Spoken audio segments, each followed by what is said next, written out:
The envelope sat on my kitchen counter for 3 days before I found the courage to open it. Plain white hand addressed to Mrs. Elena Hartley with no return address. Something about it felt dangerous. Like Pandora's box, waiting to unleash chaos into my perfectly curated life. I was preparing for our 20th anniversary party when it arrived. 20 years with Thomas, the respected architect, community figure, and man.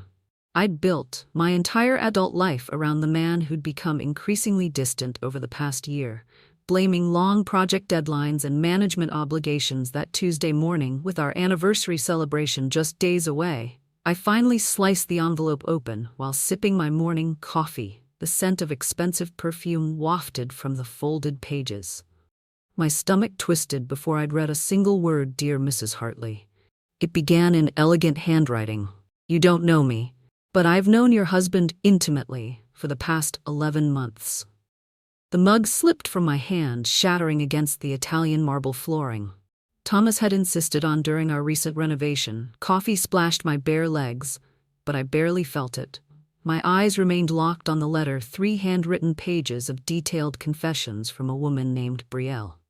She described their first meeting at a design conference in Seattle, how Thomas had removed his wedding ring before approaching her at the hotel bar, the vacations they'd taken together. While I believed he was at industry symposiums, the promises he'd made about leaving me after our anniversary once the timing was right, how he complained about me to her, how he laughed about my naivety. I'm telling you this because I've realized he's been lying to us. Both, she wrote. He told me you were cold, career-obsessed, and that your marriage was just for appearances. But I've watched your social media. I've seen how you look at him. He doesn't deserve either of us. The final paragraph contained information. Only someone truly intimate with my husband could know private details about birthmarks, preferences, and habits that made denial impossible. She finished with, I'm sorry to be the one to tell you this, but I thought you deserved to know before celebrating 20 years of lies. I read the letter 3 times, each word burning deeper into my consciousness. The elegant penmanship, the expensive stationery she'd taken care with this revelation. This wasn't a jealous outburst. It was a calculated warning from one woman to another. My hands trembled as I carefully folded the pages and returned them to the envelope. I needed time to think. The anniversary celebration, our vow renewal ceremony, followed by a reception for 150 of our closest friends and family, was just 4 days away. Everyone who mattered in our social circle would be there. Colleagues from Thomas's firm, my editorial team, our families, childhood friends, witnesses to our supposedly enviable marriage. I walked through our 4,000-square home, the home I decorated, maintained, and turned into the perfect backdrop for Thomas's success story. The home where I'd hosted countless dinner parties to help advance his career, while putting my own writing ambitions on hold. The home where I'd nursed him through his early projects, supported him through his mother's death, and waited patiently through years of not being ready for the children. I desperately wanted 20 years of my life given to a man who could remove his wedding ring as easily as taking off a coat. I called my best friend Danielle, careful to keep my voice steady. Can you come over? I need your help with something for the party. Within an hour, she was sitting across from me at the kitchen island. The letter spread between us, her face transitioning from shock to rage to heartbreak. On my behalf, that lying, cheating bastard, she whispered. Elena, I'm so sorry. Don't be. I replied, surprised by the calm in my voice. I'm not canceling the party. You can't possibly still want to go through with the vow renewal, she asked, incredulous. I smiled, a new clarity washing over me. Oh, we're definitely having a ceremony. Just not the one Thomas is expecting. The signs had been there all along. I just hadn't wanted to see them. The late nights, the suddenly password-protected phone, the business trips that multiplied over the past year, the new cologne. I didn't recognize the way he'd turned slightly away to text someone when he thought I wasn't watching. Classic signs that I, a writer who had literally penned articles about relationship red flags, had willfully ignored in my own marriage. As I reread Brielle's letter that evening, memories surfaced like bodies rising from dark waters 6 months ago, finding a long blonde hair on his suit jacket, him dismissing it, as probably from that new project coordinator 3 months ago, a credit card statement with a charge from a jewelry store. I never received a gift from it for my mother's birthday. He'd said his mother's birthday was 4 months away, but perhaps what hurt most wasn't the affair itself. It was realizing how Thomas had systematically isolated me over the years, how he'd subtly undermined my confidence, my ambitions, my relationships. Your writing is a nice hobby, he'd say whenever I mentioned returning to journalism full-time, but my position requires a certain kind of support system at home. At first I believed him, believed that supporting him meant putting my dreams on pause, just for a little while. Then a little while became years. Every time I brought up an opportunity, there was a reason why it wasn't the right time. His tone was never cruel, always calm, rational, the kind of condescension wrapped in concern that made me question my own instincts. When my mother suggested I seemed unhappy during her last visit, Thomas later told me, "Your mother has always been jealous of our success. Maybe we should limit those visits." I remember the lump in my throat when he said that, the way guilt curled around my spine. Not because I agreed, but because I didn't fight back. I was so used to second-guessing myself that even my mother's intuition had begun to feel like an intrusion. When I'd made friends with another designer's wife who encouraged me to pursue my MFA, Thomas found reasons to avoid couples, dinners with them. "She's a bad influence on you," he'd said, always putting these restless ideas in your head. And so, I let that friendship fade, like I had with so many others. Slowly, my world had shrunk to revolve around his. I couldn't pinpoint when I stopped making decisions independently. Only that one day, I woke up and realized my life had become a supporting role in his script. I'd given up so much of myself piece by piece, year by year, all while believing I was building something meaningful with a man who respected me. The next morning I drove to Thomas's firm during his scheduled client presentations. I knew he'd be unavailable for at least 4 hours. I found his administrative assistant, Claire, who had always been friendly to me, despite Thomas's complaints that she was inefficient. "Elena, what a surprise," she said, "genuinely pleased to see me. Thomas is in meetings until at least 2. Actually, I was hoping to speak with you," I said, closing her office door. "I need some help with our anniversary surprise." Her face lit up. "Of course, what can I do?" Thomas misplaced some information about his Seattle conference from last September, something about a presentation he gave that he wants to reference in his speech. "Could you possibly pull those files for me?" The dates, hotel information. Claire hesitated for just a moment, a flicker of something crossing her face before nodding. "Let me see what I have," while she searched her computer. I casually asked. He mentioned meeting some important connection there. Brielle something. I should probably include her in the acknowledgments if she was significant to his work.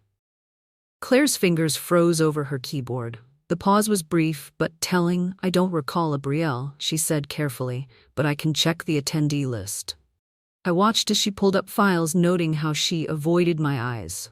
She printed several documents and handed them to me with a forced smile. "Elena," she said quietly as I turned to leave, "if you ever need to talk about anything, I'm here." The knowing in her eyes told me everything she knew. Perhaps she'd even facilitated some of his lies.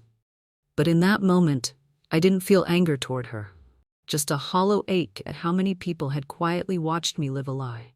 I walked out of her office with the papers clutched in my hand like evidence from a crime scene, each page humming with betrayal. Back in my car, I reviewed the documents. Thomas had indeed attended the Seattle conference, but had extended his stay by 3 days, without any official reason. The hotel receipt showed room service charges for 2 breakfasts in bed for him and Brielle. While I was at home thinking he was meeting clients, the words blurred for a second. I blinked hard, forcing myself to keep reading, as if seeing the truth in print would finally shatter the denial I hadn't realized I was still holding on to. That evening, Thomas came home late as usual. I greeted him with a glass of his favorite whiskey and a smile that felt like a mask stretched over my face. "How's the anniversary speech coming?" I asked. "I've been working on mine all day." He loosened his tie, looking momentarily uncomfortable, still working on it. "You know I'm not great with public speaking." "That's not what Brielle says," I replied casually, watching his face. The glass. Paused halfway to his lips, his eyes met mine, searching for what I knew. Who, he asked, his voice perfectly controlled. Brielle. I repeated. Your type, a design assistant with the blonde hair, the one always organizing firm events. She mentioned how inspiring your presentation in Seattle was. The relief that flooded his face was almost comical. Oh right, I'd forgotten. She was there. I murmured, turning away, so he wouldn't see the tears threatening to spill. I'm going to bed early, big day tomorrow, with the final party preparations. I ascended the stairs slowly, each step feeling like a quiet farewell to the version of me who still wanted to believe him. As I climbed the stairs, I heard him make a phone call, his voice, low and urgent, warning Brielle. No doubt crafting new lies to cover old ones. That night, lying beside the stranger I called my husband, I realized something crucial. For years, I'd been afraid of losing Thomas, afraid of being alone, afraid of disrupting the life we'd built. But that fear had become a cage, one I'd decorated with rituals, smiles, and excuses. And now, as I listened to his even breathing beside me, that cage finally opened. I understood that I'd already lost everything that mattered. I'd lost myself. And suddenly, I wasn't afraid anymore. The next morning, I woke with absolute clarity about what needed to be done. This wasn't just about exposing Thomas's infidelity. It was about reclaiming my voice after years of being silenced while Thomas was in the shower. I copied Brielle's letter, placing the original in my safety deposit box at the bank. The evidence needed to be protected. Then I called Danielle. I need you to contact everyone coming to the ceremony. I told her not to cancel, just to make sure they absolutely attend, especially Thomas's firm partners. Tell them there's going to be a special announcement. Are you sure about this? She asked, more sure than I've been about anything. In years, I replied after Thomas left for work. I drove to see my old law professor, Jeremy Tran, who had become a family friend. I'd edited his legal textbook years ago before Thomas had convinced me to focus solely on supporting his career. Jeremy listened without interruption as I laid out everything: the affair, the gaslighting, the financial situation. I explained how Thomas had insisted I put my inheritance into our joint accounts, how he'd encouraged me to remain financially dependent on him. I don't want to destroy him, Jeremy. I said, I just want what's fair and I want the truth to be known. Jeremy nodded thoughtfully. Elena, did you know that Thomas consulted me about changing your beneficiary designations? Last month, my blood ran cold. What he said, you had both agreed to make his design foundation the primary beneficiary of your life insurance and retirement accounts. I told him both parties needed to be present for such changes. Another lie, another betrayal, deeper than I'd imagined. Jeremy pulled out his laptop. Let's talk about what you're legally entitled to, and then let's talk about the strategy for your anniversary event. By the time I left his office, I had a comprehensive understanding of my financial rights and a concrete plan for the ceremony. Jeremy had also connected me with a forensic accountant who would be investigating our finances immediately. My next stop was to see Dr. Adrienne West, the firm's principal architect and Thomas's direct superior, though we'd met at firm functions. Thomas had always discouraged a closer friendship, claiming Adrienne was difficult and politically complicated. She welcomed me into her office with genuine warmth. Elena, what a surprise. Is everything all right? Not exactly. I admitted I need to speak with you confidentially about Thomas for the next hour. I shared selected details about what I discovered. Adrienne's expression remained professional, but I noticed her hands tighten around her coffee mug. I suspected something when the Langford grant application contained inconsistencies. She finally said Thomas claimed to have conducted preliminary research that didn't align with our department records, the Langford grant. I asked this was new information. Adrienne hesitated before continuing. It's a prestigious research grant. Thomas is the lead applicant, but the foundation requires complete transparency from all involved parties, including financial disclosures. I asked, thinking of the mysterious transfers I'd discovered in our accounts, especially those. She leaned forward. Elena, if you're planning what I think you are, you should know, the firm board will be at your anniversary party, including Martin Langford himself. I smiled. I'm counting on it. My final preparation was the most difficult. I called my parents, who had always adored Thomas. They had planned to fly in for the ceremony the following day. "Mom, Dad," I said carefully, "there's something you need to know before you arrive." My mother gasped. As I revealed the truth, my father grew silent in the way he did when truly angry. "We'll be on the next flight," my mother said tonight. "You shouldn't be alone right now." "I'm not canceling the ceremony," I told them. "In fact, I need you both there supporting me." "Can you do that?" "Whatever you need," my father said, his voice thick with emotion. "We're with you, sweetheart." Their support, steady, unconditional, was the first solid ground I'd felt beneath my feet in weeks. My mother's voice trembled with protective fury, and my father's silence roared louder than any words. In their reaction, I found not just comfort, but validation. That evening, I sat at my vanity. Looking at my reflection as I prepared for our pre-anniversary dinner with close friends, the woman looking back at me seemed different. Somehow, stronger, more determined, her eyes clear and focused. There was a calmness in her expression, but also a steely resolve. For the first time in years, I didn't feel like I was dressing up for someone else. I was dressing for clarity, for closure. Thomas came up behind me, placing his hands on my shoulders. "You look beautiful," he said, kissing my neck. I met his eyes in the mirror. "I've been working on my vows all day," I told him. "I think everyone will be surprised by what I have to say." Something in my tone made him pause, but he quickly recovered. "I can't wait to hear them," he lied smoothly. As we drove to the restaurant, Thomas reached for my hand, a gesture that once would have filled me with warmth, but now felt like another performance for a marriage that existed only in appearance. His hand felt familiar, but empty. I let it rest in mine, not out of affection but strategy. Let him believe I was still playing the part. I allowed my hand to remain in his, thinking of Brielle's letter safely tucked away, of Jeremy's legal strategy, of Adrienne's revelation about the grant, of the forensic accountant already uncovering Thomas's financial deceptions.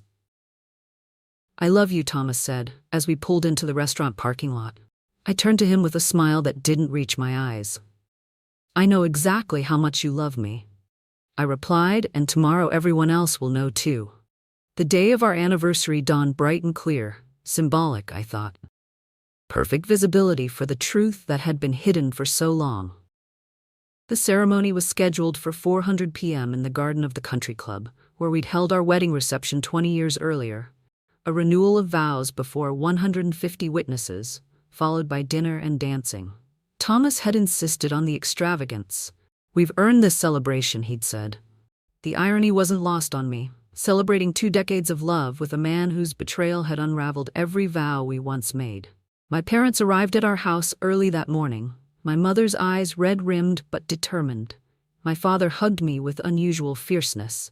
"We've set you up with your own accounts," he whispered, "just in case." Always practical, my father.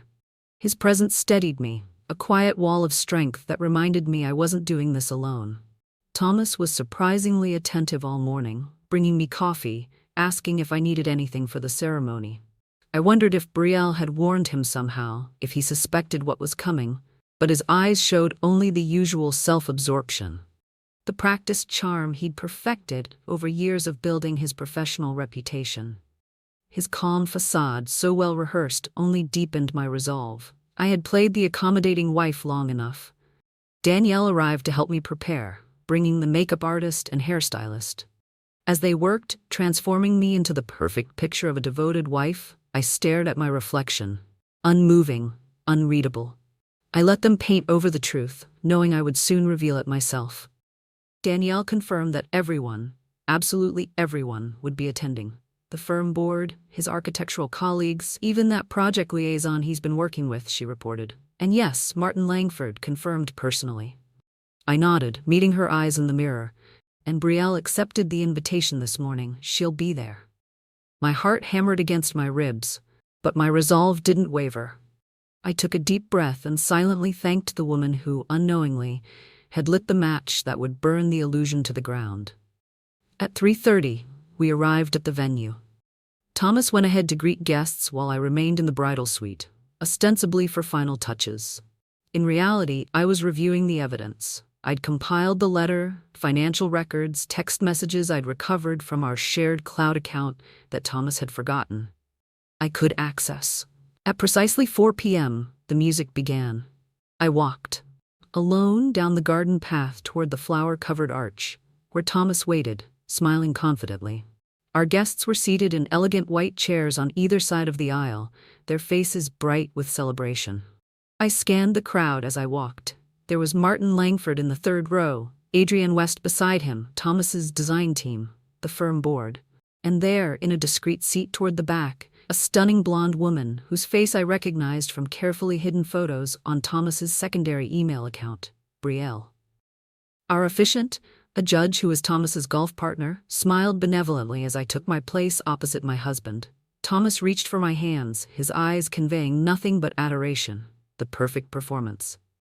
We are gathered here today to celebrate the renewal of vows between Thomas and Elena Hartley. The judge began 20 years of partnership, respect, and fidelity. I felt a laugh bubble up at the irony, but suppressed it before they exchanged their renewed vows. Thomas and Elena have prepared personal messages for each other. Thomas, would you like to begin? Thomas cleared his throat, producing a folded paper from his pocket. Elena? He started, his voice carrying clearly across the garden 20 years ago. I promise to love and cherish you today. I stand before our friends and family to reaffirm that promise. He continued with beautiful platitudes about partnership and gratitude, about my support through his career, about looking forward to many more years together. His performance was flawless, emotional, at just the right moments. Humble yet confident when he finished, there wasn't a dry eye in the audience, except for mine. Elena, the judge prompted. Would you like to share your vows now? Yes, I said clearly I would. I stepped away from Thomas, turning slightly to address our guests directly from my clutch. I withdrew note cards, but Brielle's letter I had planned to write my own vows. I began, my voice steady, but I recently received a more honest assessment of our marriage that I'd like to share. Instead, Thomas's face registered confusion, then alarm. I saw him take a half step toward me, but it was too late. Dear Mrs. Hartley, I read, projecting my voice to reach even the back rows. You don't know me, but I've known your husband intimately for the past 11 months. A collective gasp rippled through the audience. I continued reading, my voice growing stronger with each sentence detailing their affair. I described the vacations, the lies, the promises Thomas had made to leave me. Thomas's face drained of color. Elena, stop, he hissed. This is insane. I ignored him, continuing to read. When I reached the parts detailing their intimate moments, Thomas lunged for the letter. That's enough, he shouted. My father and Jeremy Tran were suddenly there, positioning themselves between us. The audience was in chaos. Murmurs, gasps, the scraping of chairs as people stood for a better view of the unfolding drama. Thomas, I said, my voice cutting through the noise. Perhaps you'd like to explain to our guests, including the firm board and Mr. Langford, why funds from our joint accounts were transferred to an offshore account last month, the same amount, coincidentally, as the Langford Foundation grant. Adrienne West stood up. Thomas, is this true? Thomas's face contorted panic, replacing his usual controlled expression. This is a private matter, he stammered. Elena is clearly what Thomas? I interrupted, clearly aware that you've been falsifying project data, clearly aware that you've been embezzling grant money, or clearly aware that you've been living a double life. I turned to face our guests directly. I apologize for this public display, but I refuse to participate in one more lie. For years, I've supported Thomas's career while he systematically undermined mine. I've defended him to friends who saw what I couldn't. I've invested my inheritance into our shared life while he secretly prepared to leave me throughout the audience. People were standing now. Martin Langford was in urgent conversation with Adrienne West, Thomas's colleagues wore expressions ranging from shock to vindication. Apparently I wasn't the only one who had suspected something, and then I saw her, Brielle, slipping quietly toward the exit. Our eyes met. Briefly across the garden, there was no triumph in her gaze, only a somber recognition. She gave me the smallest nod before disappearing. I turned back to Thomas, who stood frozen, his perfect life crumbling around him for the first time. I saw him clearly, not the celebrated architect, not the charming husband, but a deeply insecure man who had built his success on lies and manipulation. And then, as the full impact of what was happening hit him, The professional consequences, the personal humiliation, the financial implications. Thomas Hartley, respected architect, began to cry, not gentle tears, but racking, desperate sobs that bent him double in front of everyone who had ever respected him, in front of the firm board. That would soon be investigating him, in front of colleagues who had admired him, in front of friends who had envied our perfect marriage. "I've filed for divorce," I announced quietly, though, in the stunned silence. Everyone heard me. "The papers were served to your office this morning. I've also submitted evidence of financial irregularities to the firm board and the Langford Foundation." I removed my wedding ring and placed it on the podium. "Our marriage has been a performance for a long time. Thomas, today's performance is over." As I walked back up the aisle alone, head high, I heard the whispers, saw the shocked faces, felt the weight of 20 years lifting from my shoulders. With each step, my parents and Danielle fell into step. Beside me, Jeremy Tran was already on his phone, no doubt setting the next phase of our legal strategy into motion. It was all happening, finally, and though the air around me buzzed with tension and disbelief, inside I felt a strange, anchored calm. For the first time in years, I was walking in the direction of truth. Behind me, Thomas remained at the altar, broken and exposed, finally facing the consequences of his actions. I didn't turn to look. I didn't need to. The sound of silence from a man so used to control was confirmation enough. The months following what became known in our social circle as the revelation were both harder and easier than I'd anticipated. Harder because dismantling a 20-year marriage involves untangling countless legal, financial, and emotional threads.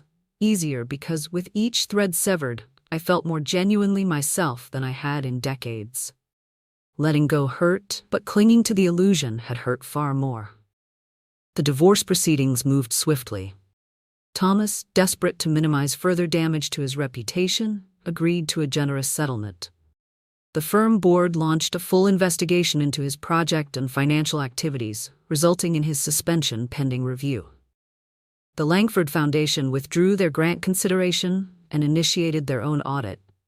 I declined all interview requests from local media, ignoring the speculation and gossip that inevitably followed such a public exposure. I had no interest in defending myself to strangers. I had already reclaimed the only validation that mattered, my own. Instead, I focused on rebuilding not just my life, but my sense of self. 3 months after the ceremony, I signed the final divorce papers in Jeremy Tran's office. As I put down the pen, he slid a business card across the desk, the editor-in-chief at Bayview Press. He explained, "She's interested in your book proposal." I stared at the card, momentarily speechless. The proposal, a manuscript examining how high-achieving women often become supporting characters in their own lives, had been my secret project. "For months I didn't submit a proposal," I said. Jeremy smiled. "Danielle did, with your notes and sample chapters. Said you gave her permission." I hadn't, of course, but my best friend had known exactly what I needed before I did. 6 months after the ceremony, my parents helped me move into a light-filled apartment in the city, a modern space overlooking the park. Nothing like the traditional colonial homes had insisted was appropriate for an architect's wife. I filled it with books, art, and furniture that reflected my tastes rather than a carefully curated image. On a crisp autumn evening, I hosted my first dinner party. Just Danielle, my parents, Jeremy, and his wife, and Adrienne West, who had become both a friend and mentor as I navigated my new independence. "Have you heard from him?"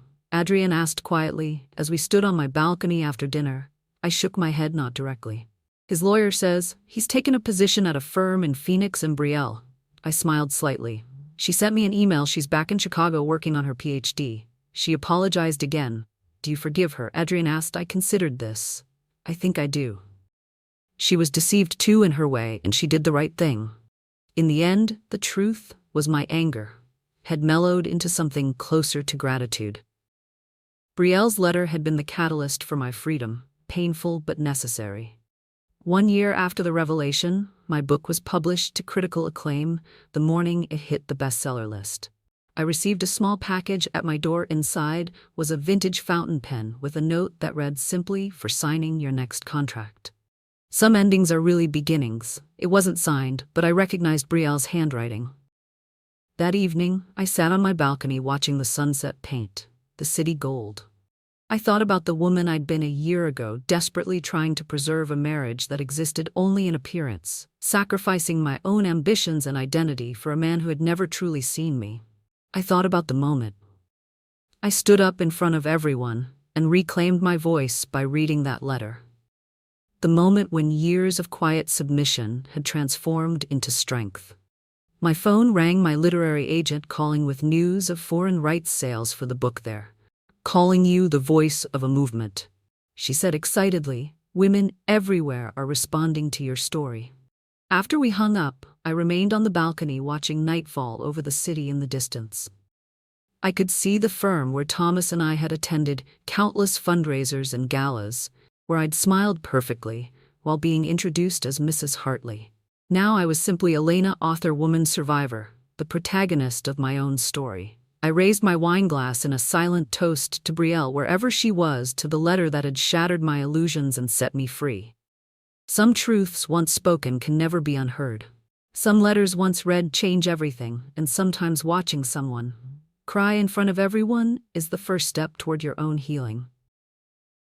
So the story is over, our wonderful friends. Are you still here at this hour? If you are, then perhaps something in Elena's journey spoke to you, touched a part of your heart you've kept quietly protected. You see, Elena's story isn't just about betrayal. It's about awakening. It's about the quiet power of reclaiming your voice after years of silencing yourself to maintain someone else's illusion. So many of us, especially women, are taught to prioritize harmony over honesty, appearances over truth. But when the truth finally breaks through, whether whispered or screamed, it can become a doorway, not an ending. Maybe you've stayed silent to keep the peace. Maybe you've dimmed your light so someone else could shine. Maybe you've believed that loyalty meant losing yourself. But here's what Elena reminded us. Some truths once spoken can never be unheard. Some letters once read change everything. And as painful as those truths can be, they are often the first breath of freedom. You either walk inside your story and own it, or you stand outside your story and hustle for your worthiness. Brené Brown. Owning your story, no matter how messy, is an act of courage. And it might just inspire someone else to do the same. That's what this story and this channel is all about. Connection, healing, and the strength that lives in all of us. So if you're still here, still listening, let that mean something. Let it mean you're ready to choose yourself, your voice, your truth. Please, like, share, and subscribe if this story resonated with you. Not just for the algorithm, but so stories like Elena's reach the people who need them most. And remember, healing starts when you stop pretending everything is okay. You deserve to be the main character in your own life.